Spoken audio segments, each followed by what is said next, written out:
Attention, ladies of New York City. May I meet you? On a crowded subway train, that awkward invitation is from Nick O'Neill, the social media user and entrepreneur is channeling Trump friend and billionaire Bill Ackman. I think what the president is doing is trying to solve that problem. While Ackman usually offers financial advice, the hedge fund CEO recently posted on X, "I hear from many young men that they find it difficult to meet young women in a public setting. In other words, the online culture has destroyed the ability to spontaneously meet strangers. As such, I thought I would share a few words that I used in my youth to meet someone I found compelling. I would ask, 'May I meet you?' before engaging further in a conversation. I almost never got a no." May I meet you? Bill Ackman just tweeted that simply uttering those words would result in women approaching me, especially on moving trains like this. Indeed, Ackman wrote, "I failed to mention that this works much more effectively when you are moving. So on subways, elevators, escalators, airplanes, buses, and even walking down the street, it is most effective." Should there be a line that forms, please line up single file. Once again, may I meet you?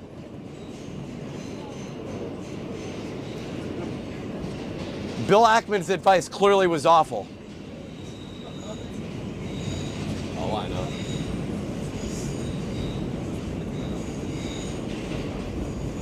Nick, to be fair to Bill Ackman, I don't think he or anybody would endorse your yellow beanie. Still, one of the great tragedies of our era is that the rich, like Bill Ackman, already insulated from the ordinary humiliations of life, now seek to instruct the rest of us in matters of the heart. And the advice from Ackman is so embarrassingly quaint that you gotta wonder if he mistook a hedge fund for a dating seminar. One imagines Ackman rehearsing the line, "May I meet you?" in front of a gilded mirror, his billions providing a kind of psychic armor against the likelihood of rejection.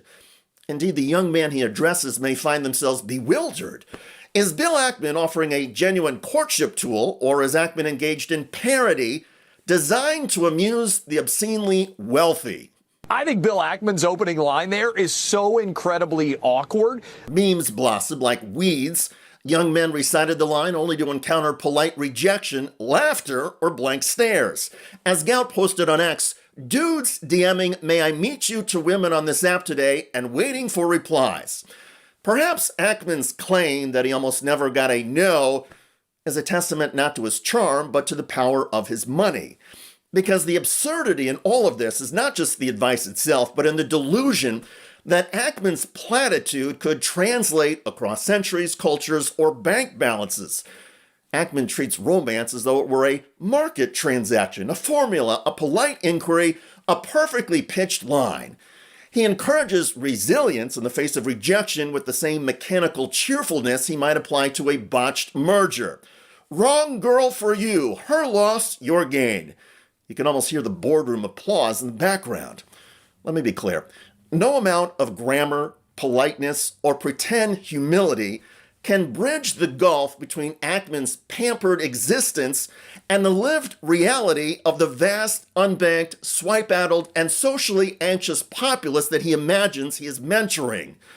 Ackman's advice is a relic, an artifact of a bygone world where wealth alone guaranteed attention, respect, and affection. In short, Bill Ackman's foray into courtship advice is not guidance, it is farce. And this is the second time in 6 months that Ackman's lack of self-awareness has generated widespread ridicule. Headline: biggest joke I've ever watched in professional tennis. Swift backlash after billionaire Bill Ackman's pro debut. Yes, Ackman was invited to play in a professional tennis tournament after giving a ton of money to the Tennis Hall of Fame. His amateur skills, including service faults, and the pay-for-play arrangement infuriated the tennis world. Here's Hall of Famer Andy Roddick. Bill Ackman, who's been a massive tennis fan, supporter, funds the PTPA, does the whole thing, wanted to play a pro tournament. So, there was obviously some exchange of something. Like, you don't give a wild card to someone who 50 players at my club are better than. He's 59 years old. Right? Yeah, I mean, it's just the point, and I'm on committees for the Hall of Fame. I'm honored to be part of the Hall of Fame. I have great relationships with people at the Hall of Fame. And also you can disagree with people that you have a good relationship with. This was a total miss. Now, the job of the Hall of Fame is to preserve and celebrate excellence in our sport. This was the biggest joke I've ever watched in professional tennis. He wedged himself in there, and if this fills his cup up, great. What I saw was rough.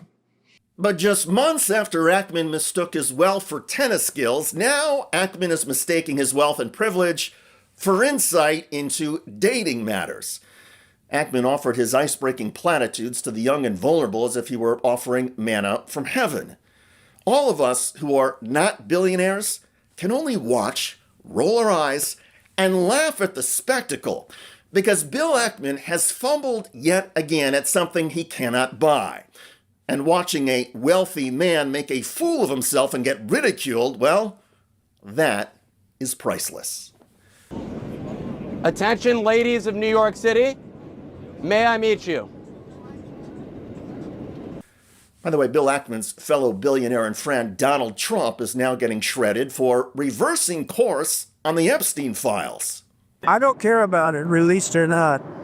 What I think you should do, if you're going to do it, then you have to go into Epstein's friends. I have been trying to talk about this story for a very long time now.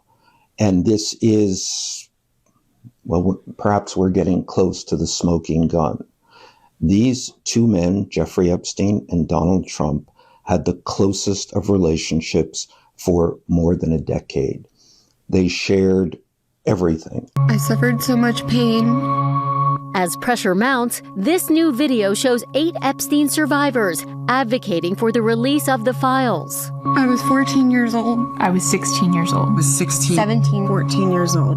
The women holding photos of their younger selves, reciting their ages when they met Epstein. Once girls, literally once they got to the age of consent, they weren't exciting to him anymore. And he would traffic them to his friends.